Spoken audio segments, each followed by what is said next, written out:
一天天讲什么 flushing， 讲什么 tuning， 我钓你了，还收什么包包？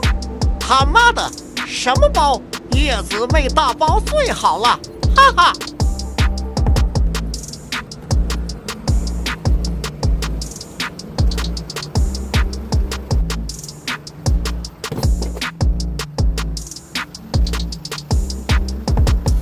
我会非常建议远离不聪明的人。不聪明的人本质不是因为他笨，是因为通常不聪明的人他的自尊心都非常高。我举个例子啊，通常工地到最后都是要赶工的阶段，这时候不同的工种会同时做施工。有时候你会发现一个现象，有些工班师傅他们安排的就妥妥当当，那有另外一种工班的，就是他自己做的烂，专业度也差，脾气还很大，然后动不动开会就说是别的工班的问题，导致他什么做不好。这时候如果你身为工地的主管，如果你说话很直，我直接直中核心，我说你这个就是做的烂，这个就是做的错，你就是没照图做，他们会怎样？他们会直接气到拍桌，直接说我不干了，我走人了。你身边有没有类似这样的人？像这种不聪明的人，你跟他讲话非常累的，你10句话里面哪怕9句都在安抚他，你只要有1句说他哪里稍微做的不好，他就跟你爆气走人，不做了。所以你跟聪明人沟通的好处是什么？